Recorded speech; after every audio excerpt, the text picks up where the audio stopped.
Assalamualaikum warahmatullahi wabarakatuh. Sobat RH sekalian, jumpa lagi kita di channel yang keren ini, Keren Cadas.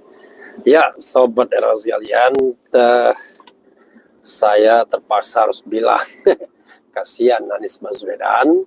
Kelihatannya dia ditinggalkan oleh semua partai pendukungnya, atau sebaliknya menikmati komunikasi dengan Prabowo Widono. Dan ini misalnya undang Prabowo, PKS bakal gelar karpet merah di acara halal bihalal besok. Luar biasa ya.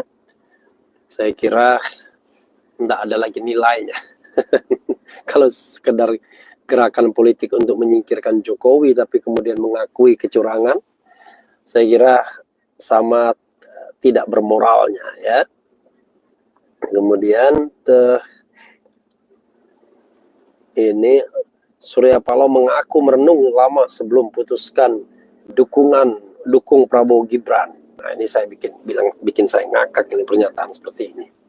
Kenapa bikin saya ngakak? Artinya Surya Paloh nggak mikirin sama sekali. Memang ke sana. Ya.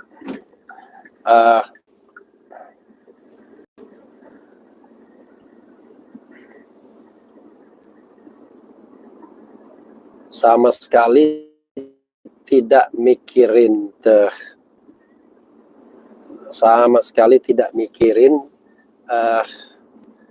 bagaimana perjuangan di MK, karena putusan MK baru dibacakan tanggal 22 Maret ya.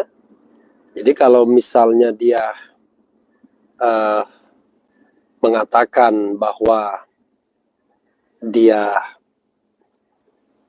baru sudah lama merenung, ya tentu kita bertanya kapan merenungnya. Kalau lama kan tidak mungkin 4 hari. Artinya sama sekali dia tidak mendukung permohonan tersebut, dan terlihat memang ya tidak ada upaya untuk mendukung itu. Ketika sudah diumumkan, yang terjadi adalah Nasdem mengucapkan selamat kepada Prabowo Gibran. Ya inilah inilah ya, kalau saya katakan mentality politisi kita ya, apalagi peng-peng ya, apalagi P2, politisi yang juga pengusaha. Ini bukan kritik pribadi ya, bukan sentimen, tetapi saya hanya berpikir sebuah fenomena. Kritik yang sama juga kepada PKS yang mau menggelar karpet merah. Itu kan sama saja Anda mengakui kecurangan di dalam pemilu, padahal kita tahu bahwa kecurangan itu ada, bukan tidak ada. Ya. Kita bukan kalah, tapi dikalahkan di Mahkamah Konstitusi. Coba saya bacakan, Jakarta, CNN Indonesia. Ketua Umum Partai Nasdem Surya Paloh mengaku merenung atau berkontemplasi cukup lama sebelum memutuskan bergabung dengan koalisi pemerintahan Prabowo Subianto, Gibran Raka Buming Raka. Ia pun menegaskan keputusan mendukung Prabowo Gibran merupakan sikap kolektif partai. Sejujurnya saya berkontemplasi untuk itu. Sebuah proses perenungan saya lakukan yang cukup lama, kata Paloh usai bertamu ke kediaman Prabowo di Kertanegara 4, Jakarta Selasa. Ini Prabowo kurang canggih dengan Caimin. Caimin tidak perlu mengatakan berkontemplasi. Begitu dinyatakan kalah, tanggal 22, kemudian tanggal 24 itu penetapan Prabowo Subianto sebagai presiden terpilih, langsung dia terima kunjungan Prabowo Subianto. Oke, Paloh menjelaskan sudah lama mengenal Prabowo ya, dan itu saya sudah tahu ya. Menurutnya membangun pemerintahan perlu satu semangat. Kok yang dibangun pemerintahan? Beroposisi bisa setiap saat. How come? Tapi bekerja membangun pemerintahan itu dibutuhkan juga satu semangat, satu spirit, dan keikhlasan hati yang mengedepankan objektivitas, ucap dia. Luar biasa ya. Bukannya yang paling mudah itu gabung dengan pemerintahan. Kan gabung dengan pemerintahan itu soal kita diajak atau tidak diajak saja.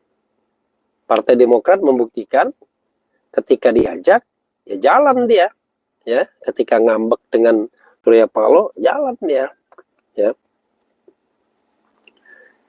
Di Pilpres 2024, Nasdem bersama PKS dan PKB mendukung Anies Baswedan Muhaimin Iskandar lewat koalisi perubahan. Namun pasangan ini kalah. Jadi yang namanya platform perubahan itu ya Anies Baswedan saja, pribadi dia. Tidak diinternalisasi Nasdem, tidak juga diinternalisasi oleh Caimin, ya sekedar slogan. Ya kan, sekedar slogan, ya. Oke. Pada Rabu 24 April, KPU telah menetapkan Prabowo Gibran sebagai presiden dan wakil presiden terpilih berdasarkan hasil Pilpres 2024 dan putusan Mahkamah Konstitusi. Ya, ini ada juga berita akan menggelar karpet merah. Ya. Pengamat, Anies ditinggal semua partai pengusungnya, terancam tak punya jabatan apapun. Coba kita, kenapa harus pusing tidak punya jabatan? Ya? Apakah hidup harus punya jabatan? Itu persoalannya. Undang Prabowo, PKS bakal gelar karpet merah di acara halal bihalal besok.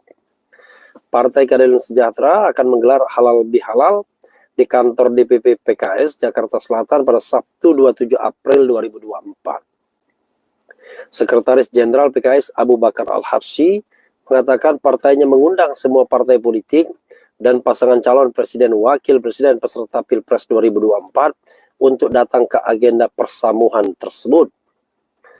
Abu mengatakan agenda itu akan diadakan pada pukul 08.00 WIB. Kami akan turut mengundang seluruh presiden wakil presiden dari semua calon. Kami undang seluruh partai ya, berharap ada suasana rekonsiliasi yang baik, kata Abu di Senen, Jakarta Pusat pada Kamis. Apa yang harus direkonsiliasikan? Biasa dalam kompetisi politik. Dalam kompetisi politik itu adalah kalau yang menang ya sudah memerintah, yang kalah menjadi oposisi. Itu kan yang benar. Kok tiba-tiba kita seperti berkelahi? Ya tapi kalau menangnya curang ya susah juga memang. Pasti ada luka ya kalau menangnya curang, itu persoalannya.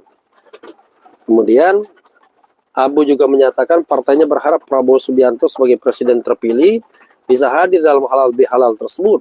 Apalagi berharap. Selain itu dia juga mengharapkan kehadiran wakil presiden terpilih pendamping Prabowo, Gibran Raka Buming Raka. Kenapa Jokowi juga nggak diundang? Bahkan Abu menyampaikan bahwa PKS akan menyiapkan karpet merah untuk Prabowo, luar biasa. Moga-moga kalau Pak Prabowo datang, kita juga akan kasih karpet merah sebagai presiden pemenang. Kita akan sambut ya, ujar Abu.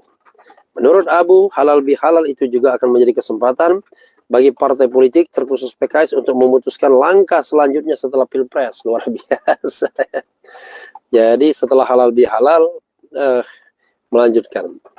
Oke.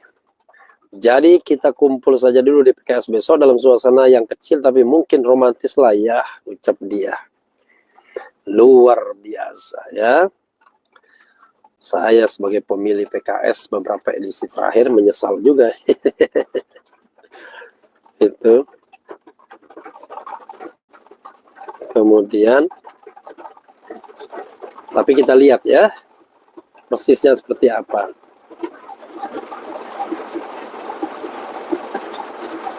Wah, hujan. Anies ditinggal semua partai pengusungnya, terancam tak punya jabatan apapun. Pengamat politik Al-Azhar Ujang Komarudin menilai calon presiden nomor urut 1 Anies Baswedan kini ditinggal oleh semua partai pengusungnya. Sebab parpol pendukungnya kini justru memberikan sinyal bergabung dengan Prabowo Subianto, Gibran Raka Buming Raka yang telah ditetapkan sebagai presiden dan wapres terpilih.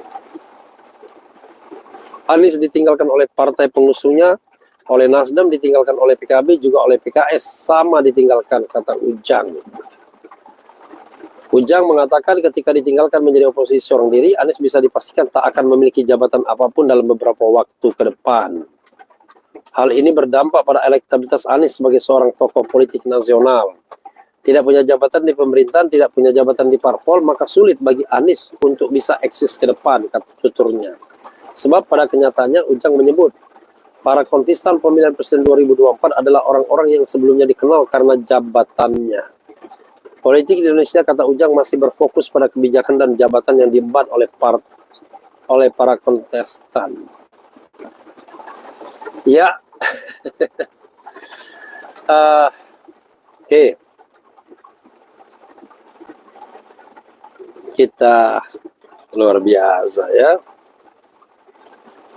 Kita coba bacakan komentar sobat RH sekalian. Saya mau datang ke kemah itu ya.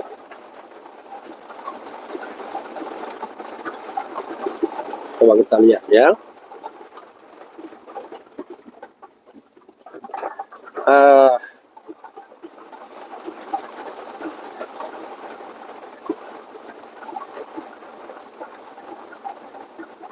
Jokowi 10 tahun obrak-abrik Indonesia, kejahatannya tidak tersentuh dengan angkat anaknya jadi wakil.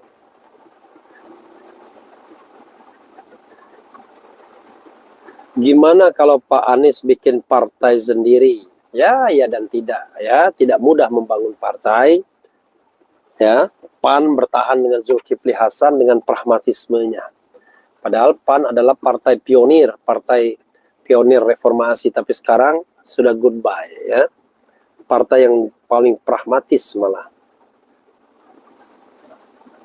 Kemudian saatnya generasi ke depan jangan apatis terhadap politik. Kebijakan politik yang keliru deritanya merata. Biar curang asal menang. Election no more. Mahkamah Kerajaan. Kemudian Pak Anies tetap yang terbaik tak tergantikan. Semoga para pejuang kejujuran senantiasa dilindungi dan diridhoi Allah Subhanahu wa taala. Surya Paloh pengkhianat buat malu orang Aceh. Semangat Pak RH, Anies yang terbaik. Jadi kalau Anda bilang Anies yang terbaik dan lain sebagainya, saya sih biasa saja ya. Kenapa begitu? Karena saya tidak melihatnya luar biasa. Biasa saja, karena dia juga manusia. Tetapi dia akan berharga kalau dia punya value. Jadi man of value. Ya.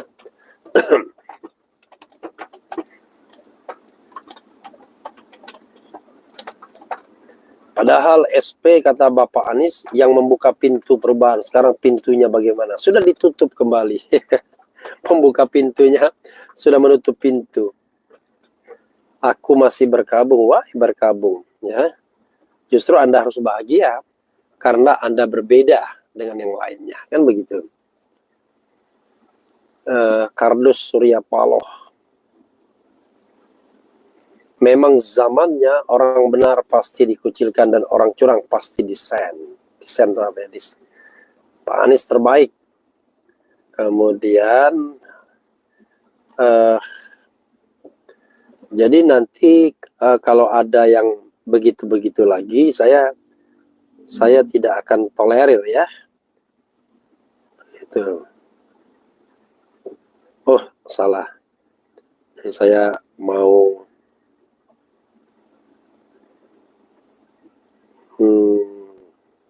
unhide, lupa.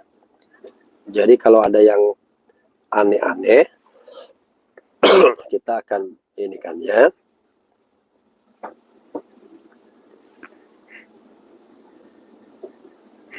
Oke.